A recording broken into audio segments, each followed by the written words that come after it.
If you want to become an intelligent investor, then you've landed just at the right channel. With this, let's start the video. तो PPFS की history क्या है? तो अगर आप PPFS की history देखते हैं तो पहले एएमसी भी नहीं होता था और पहले पीएमएस भी नहीं होता था, but PPFS actually started out as a stock broking firm and इसके जो फाउंडर थे that was Mr Parag Parikh and Mr Parag Parikh ने एक बहुत फेमस बुक भी लिखी थी that is behavioural finance and value investing करके एक उनकी बुक थी. That is a book that you can also read, but this is how PPFS was started.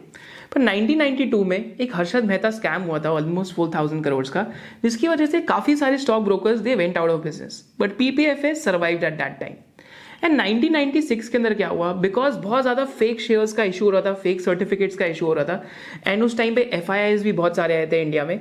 So they stop taking institutional broking business at all, ताकि किसी भी client को hurt ना हो, क्योंकि फेक शेयर्स बहुत ज्यादा आ रहे थे. पर वहां पे उस टाइम पे क्लोज टू 8 मंथ्स के लिए बिजनेस का रेवेन्यू जीरो था, just to protect the interest of the clients. So this is the DNA of the fund house. जैसे फंड हाउस स्टार्ट हुआ तो ये चीज आपको समझनी बहुत जरूरी है, क्योंकि हमने over a period of time ये भी देखा है कि इनके फंड के अंदर ऐसा भी होता है कि ये कैश कॉल्स भी लेते हैं. कैश कॉल्स माने कि आज कोई अपॉर्चुनिटी टू इन्वेस्ट नहीं मिल रही तो हम कैश में बैठ रहे हैं 10% या 20% या 30% भी. So that just gives you an idea कि that they will try to act in the best nature of the clients और the investors interest. So this is just an idea for it. Then 1996 के बाद so they transitioned to be the first PMS services provider in India.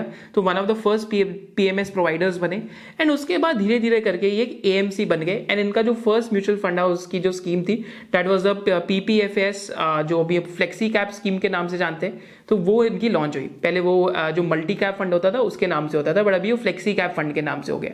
PPFS की सिर्फ 4 ही schemes हैं. तो कौन सी 4 schemes हैं? अगर बहुत शॉर्ट टर्म के लिए मनी को पार्क करना है तो उनकी लिक्विड फंड है. लिक्विड फंड बेसिकली जो आपके जो 90 डेज के आपकी जो सिक्योरिटीज होती हैं या जो टी बिल्स होते हैं उनके अंदर इन्वेस्ट करता है गवर्नमेंट की या फिर अच्छे अच्छे कॉर्पोरेट्स की.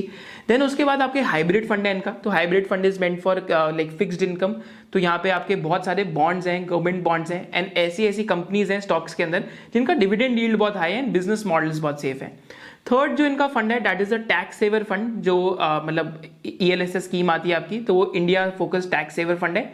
एंड जो फोर्थ इनका फंड है that is a PPFS flexi cap fund, जहां पे जो फ्लैगशिप फंड है इनका, जहां पे 65% ये इंडिया में इन्वेस्ट कर सकते हैं, 35% अब्रॉड इन्वेस्ट कर सकते हैं. बट अभी वहां पे कुछ रेगुलेटरी चेंजेस हुए हैं जिसकी बात हम टुवर्ड्स दी एंड करेंगे.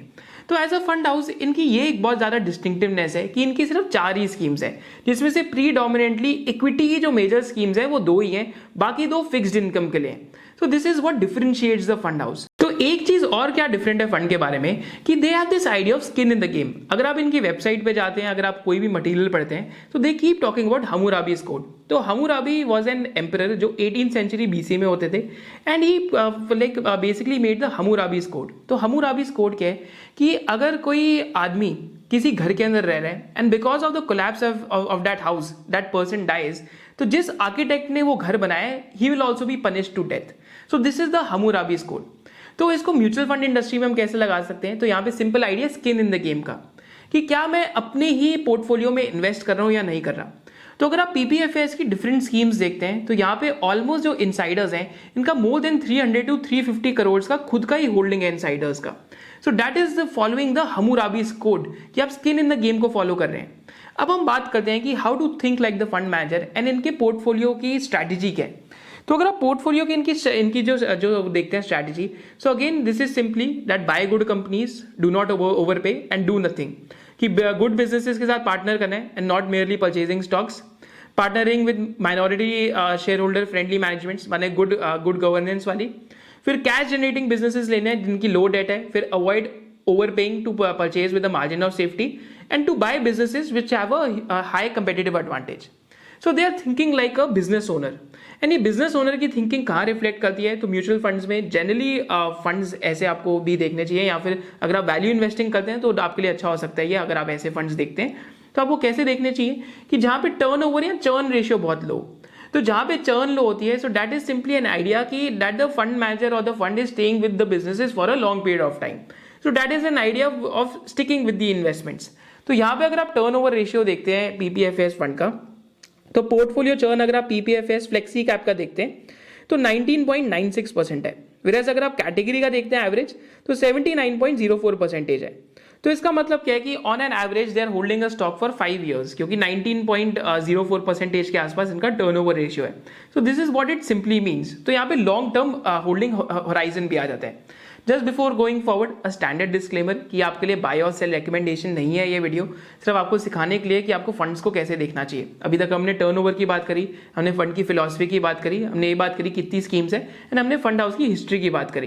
तो आपको हमेशा यही दिमाग में लेके चलना है. This is purely an educational video. And before going forward, if you really want to learn about how investing works, अगर आपको ये सीखना है कि टेक्निकल एनालिसिस कैसे काम करता है, फंडामेंटल एनालिसिस कैसे काम करता है, how to find epic stock ideas, mutual fund picking कैसे होती है, इंडेक्स फंड्स का क्या आइडिया है, क्या आपको गोल्ड में इन्वेस्ट करना चाहिए नहीं करना चाहिए, या डिफरेंट सेक्टर्स के बारे में जानना है कि QSR सेक्टर कैसे चलता है. तो रिसेंटली एक जो लॉजिस्टिक्स का सेक्टर है हम उस पर भी वेबिनार करने वाले हैं.